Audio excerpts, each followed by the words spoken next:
बच्चों पश्चिमी तट के प्रमुख बंदरगाह चल रहे थे। तो देखिए बच्चों, जो पश्चिमी तट के जो बंदरगाह है वो एक कांडला, ध्यान रखना कि ये पूछ सकता है, आपके मैप में पूछ सकता है कि कांडला बंदरगाह कहाँ स्थित है। तो कांडला गुजरात में, मुंबई महाराष्ट्र में, मरमगांव गोवा में और न्यू मंगलोर कर्नाटक में, कोची केरल में है। और जवाहरलाल नेहरू पोर्ट ये पूर्व में नाव सेवा नाम था इसका, अब वर्तमान में जवाहरलाल नेहरू पोर्ट कर दिया गया है, तो मुंबई में है।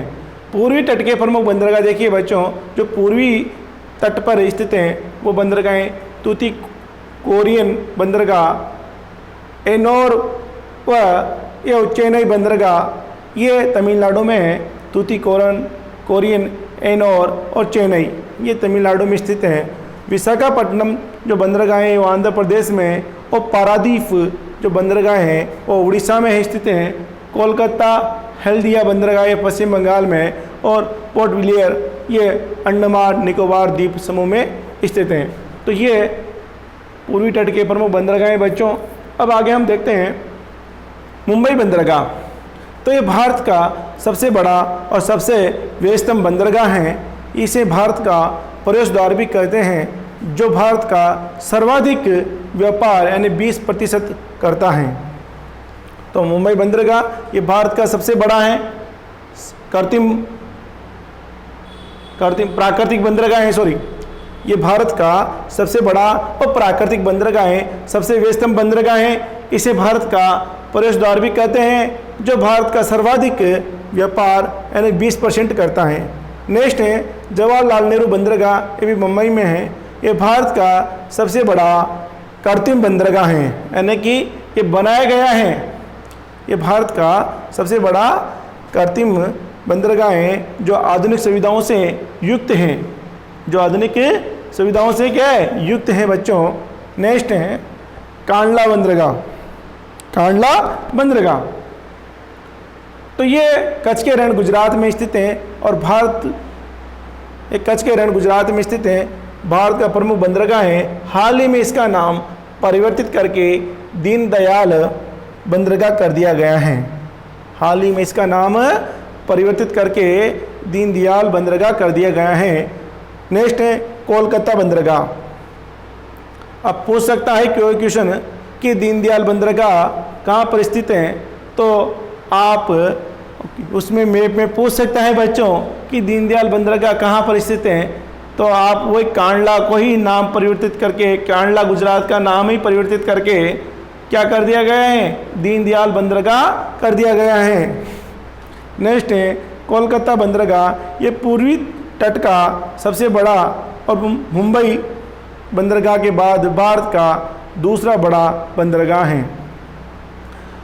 अगर पश्चिमी तट की बात करें तो पश्चिमी तट पे मुंबई भारत का सबसे बड़ा बंदरगाह है, और यदि पूर्वी तट की बात करें तो पूर्वी तट पे भारत का सबसे बड़ा बंदरगाह कोलकाता बंदरगाह है। तो कोलकाता बंदरगाह पूर्वी तट का सबसे बड़ा और मुंबई बंदरगाह के बाद में भारत का दूसरा बड़ा बंदरगाह है।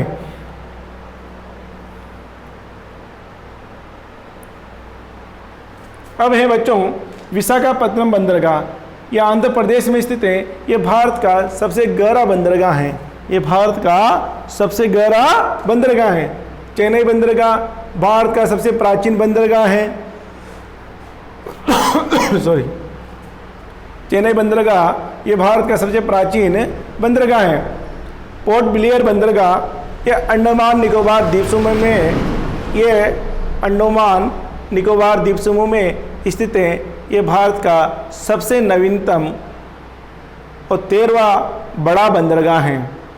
ये भारत का सबसे नवीनतम और 13वां बड़ा बंदरगाह है। ये अंडमान निकोबार द्वीप समूह में स्थित है। नेक्स्ट है कोची बंदरगाह। ये केरल में है। इसे अरब सागर की रानी के नाम से भी जाना जाता है। भाई कोची बंदरगाह को अरब सागर की रानी के नाम से भी जाना जाता है।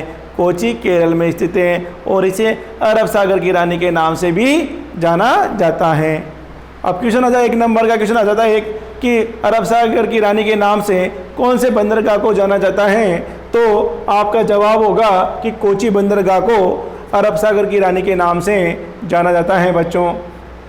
कोझिकोड या कालीकट बंदरगाह, कोझिकोड या कालीकट बंदरगाह, तो ये केरल में स्थित है। इस बंदरगाह पर सर्वप्रथम पुर्तगाली नाविक वास्को डी गामा 1498 में भारत पहुंचा था, तो भारत और यूरोप के मध्य समुद्री मार्ग की खोज की थी। तो भैया क्या हुआ कि ये जो पुर्तगाली नागरिक हैं वास्को डी गामा, ये भारत की खोज के लिए निकला और 1498 में यानी कि भारत की खोज किया। भारत की खोज नहीं बच्चों, भारत आया, क्योंकि भारत तो पहले ही खोज के लिए नहीं, ये खोज क्या, खोज थोड़ी बात की, खोज बात क्या, समुद्र में थोड़ी डूबा हुआ है। तो भारत के लिए जल मार्ग ढूंढने के लिए आया। तो ये केरल में स्थित इस बंदरगाह पर सर्वप्रथम पुर्तगाली नागरिक वास्को डी गामा 1498 में भारत पहुंचा तथा भारत और यूरोप के मध्य समुद्री मार्ग की खोज की। यह गलत आया। इसके आने से ही हमारे देश 200 साल तक अंग्रेज़ों का उपनिवेश रहा, यानी कि हम परतंत्रता की बीड़े में झगड़े रहे, क्योंकि सबसे पहले पुर्तगाली आए, फिर डच आए, फिर अंग्रेज आए, फिर फ्रांसीसी आए। तो पुर्तगाली और डच ये मसाला के व्यापार के लिए आए थे, परंतु इन्होंने फिर अंग्रेज आए तो ये तो व्यापार कर आगे निकल गए, परंतु अंग्रेज़ों ने यहाँ पर अपने भारत में साम्राज्य स्थापित कर लिया और 200 साल तक इन्होंने शासन किया हमारे ऊपर। और आज भी हम उसी लोकतंत्र को, जो पूंजीवादी लोकतंत्र है, उसी की बेड़ियों में जकड़े हुए हैं, क्योंकि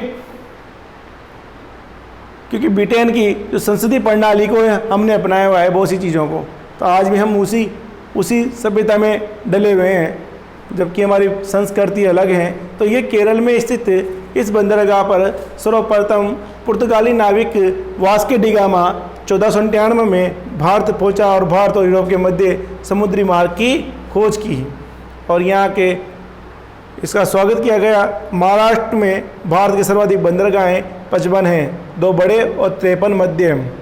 तो महाराष्ट्र में भारत की सर्वाधिक बंदरगाहें 55 हैं, 2 बड़े और 53 मध्यम। तो भारतीय जहाजरानी निगम लिमिटेड ये देश की सबसे बड़ी जहाजरानी कंपनी है, जिसे भारत सरकार ने 24 फरवरी 2000 को मणि रत्न का दर्जा दिया। देखिए बच्चों, ये रत्न का जो दर्जा दिया जाता है, जिसका 1000 करोड़ से ज़्यादा टर्नओवर हैं, यानी कि 1000 करोड़ से ज़्यादा टर्नओवर है, उसको मणि रत्न का दर्जा दिया जाता है।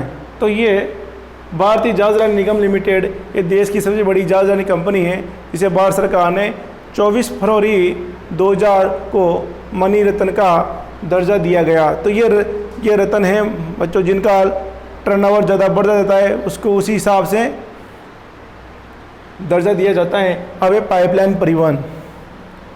नेक्स्ट है पाइपलाइन परिवहन। तो हम इसको थोड़ा सा आगे, पाइपलाइन परिवहन है बच्चों,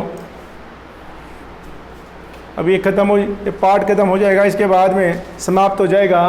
तो पाइपलाइन गैस और तरल पदार्थों की लंबी दूरी तक परिवहन हेतु अत्यधिक सुविधाजनक और सक्षम परिवहन प्रणाली है।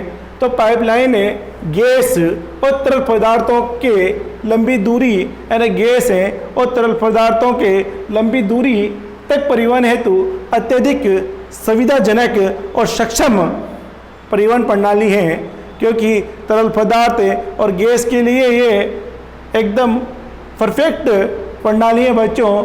भारत में पाइपलाइनों के माध्यम से ठोस खनिजों का द्रव्य चूर्ण के रूप में परिवहन किया जाता है। तो भारत में पाइपलाइनों के माध्यम से ठोस खनिजों का द्रव्य चूर्ण के रूप में परिवहन किया जाता है। कुद्रेमुख कर्नाटक से मैंगलोर बंदरगाह तक पाइपलाइन के द्वारा लोहा अयस्क पहुँचाया जाता है। तो जो कुंद्रमुखी जो खाने से बेंगलोर बंदरगाह तक पाइपलाइन के द्वारा लोहाइस्क दरवे के रूप में पहुंचाया जाता है। भारत में पाइपलाइन की कुल लंबाई 14,400 किलोमीटर है। तो कितनी है? 14,400 किलोमीटर हैं। तो हम अब पाइपलाइन परिवहन के लाभ, क्या क्या लाभ हैं? तो पाइपलाइन परिवहन के निम्नलिखित लाभ हैं बच्चों। हम देखते हैं कि पाइपलाइन उबड़ खाबड़ भूप्रदेशों के अतिरिक्त पानी के भीतर भी बिछाई जा सकती है। पाइपलाइन उबड़ खाबड़ प्रदेशों के अतिरिक्त पानी के भीतर भी बिछाई जा सकती है, जिससे कि परिवहन लागत भी कम है। नेक्स्ट, अन्य साधनों की अपेक्षा इनकी संचालन और रखरखाव की लागत भी कम होती है। भाई और की अपेक्षा एक बार पाइपलाइन बिछा दी, फिर जहाँ तक पाइप की वो है आयु है, जहाँ तक गलता सड़ता नहीं है, वहाँ तक कोई लागत आती नहीं है। तो अन्य साधनों की अपेक्षा इनके संचालन और रखरखाव की लागत भी कम होती है। पाइपलाइनों में ऊर्जा की खपत कम होती है, जिससे कि पर्यावरण को हानि नहीं पहुंचती। पाइपलाइनों के निर्माण के द्वारा औद्योगिक क्षेत्र के आपस में अच्छी तरह से जुड़े हुए हैं। पाइपलाइनों के निर्माण के द्वारा जो औद्योगिक क्षेत्र हैं जो आपस में अच्छी तरह से जुड़े हुए हैं। तो ये लाभ है। सुनिश्चित आपूर्ति, समय की बचत और प्रदूषण भी कम। सुनिश्चित आपूर्ति के लगातार परिवहन हो रहा है, इसमें आपूर्ति हो रही है, कोई कमी नहीं आ रही, समय की बचत भी हो रही है, कोई सड़क वड़क बढ़ानी भी नहीं है, कुछ भी नहीं करना, और प्रदूषण भी नहीं हो रहा और परिवहन हो रहा है। तो भारत की प्रमुख पाइपलाइन है। तो ये तो लाभ हो गए बच्चों, और ध्यान रखना ये वेरी मोस्ट है, इंपॉर्टेंट है, समय के अनुसार ये वेरी मोस्ट है। नेक्स्ट है भारत की प्रमुख पाइपलाइन है। भारत की प्रमुख पाइपलाइन है।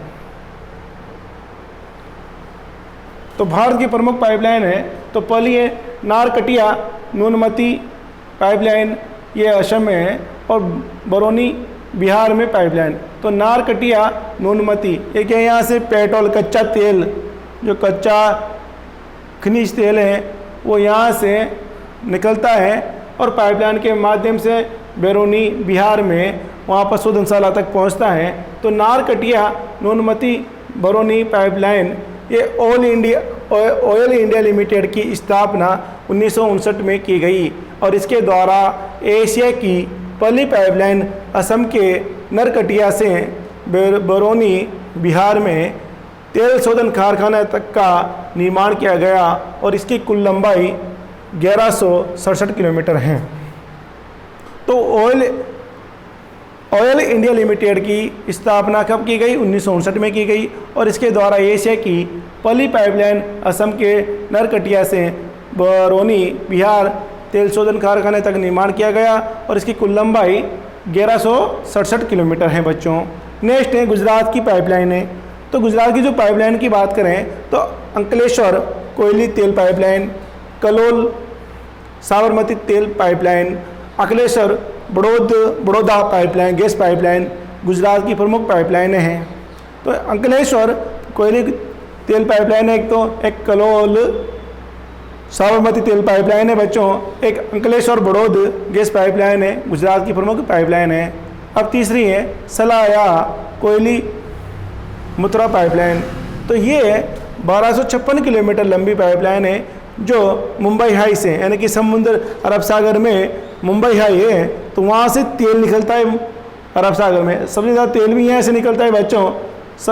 भारत में सबसे ज़्यादा तेल का उत्पादन, खनिज तेल का उत्पादन यहाँ से होता है। मुंबई हाई जो अरब सागर के बीच में स्थित है, अरब सागर में है, तो मुंबई हाई से प्राप्त तेल को मुत्रा शोधनशाला पहुँचाती है। मुत्रा यूपी में है, तो वहाँ तक पहुँचाती है। ये कौन सी? सलाया कोयली मुत्रा पाइपलाइन। ये 1256 किलोमीटर लंबी है, और जो मुंबई हाई से प्राप्त तेल को समुद्र के नीचे निकाली गई है, समुद्र में होकर निकाली गई है, मुत्रा शोधनशाला पहुँचती है। नेक्स्ट है मुंबई हाई अकलेश्वर कोयली पाइपलाइन। तो महाराष्ट्र के मुंबई हाई से तेल और गैस को कोयली गुजरात तक पहुँचाती है। तो ये चौथी जो पाइपलाइन है मुंबई हाई से अकलेश्वर कोयली पाइपलाइन, ये महाराष्ट्र के मुंबई हाई से तेल और गैस को कोयली गुजरात तक पहुंचाती हैं। नेक्स्ट है हजीरा विजयपुर जगदीशपुर HVJ पाइपलाइन। तो ये विश्व की सबसे लंबी भूमिगत गैस पाइपलाइन है जिसकी लंबाई 1750 किलोमीटर है। कितनी है कि अगर पूरी क्वेश्चन आ जाए कि विश्व की सबसे लंबी भूमिगत गैस पाइपलाइन कौन सी है तो वो है हजीरा विजयपुर और जगदीशपुर HVJ पाइपलाइन। ये विश्व की सबसे लंबी भूमिगत गैस पाइपलाइन है। कौन सी पाइपलाइन है? गैस। इसकी लंबाई 1750 किलोमीटर है।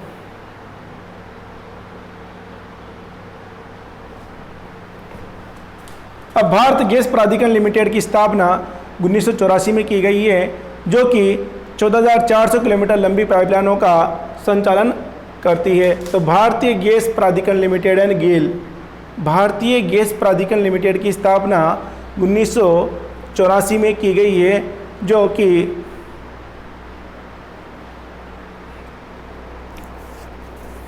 14,400 किलोमीटर लंबी पाइपलाइनों का संचालन करती है। भारतीय गैस प्राधिकरण लिमिटेड, इसकी स्थापना 1984 में की गई है बच्चों। अब ये देख लीजिए मैप में, आप में देख लीजिए ये कोयली गुजरात में, सलाया गुजरात में, विजय ग्राम में गुजरात, अहमदाबाद गुजरात में, मुत्रा इधर बोरोनी बिहार में है, ये डिगबोई है, नूनमती है, तो ये इधर से गुवाहाटी है, ये असम में है बच्चों। अब नीचे आ जाइए हम, ये आपका अध्याय खत्म हो गया है। अब नेक्स्ट अध्याय चलेगा हमारा भारत में नियोजन, भारत में नियोजन चलेगा।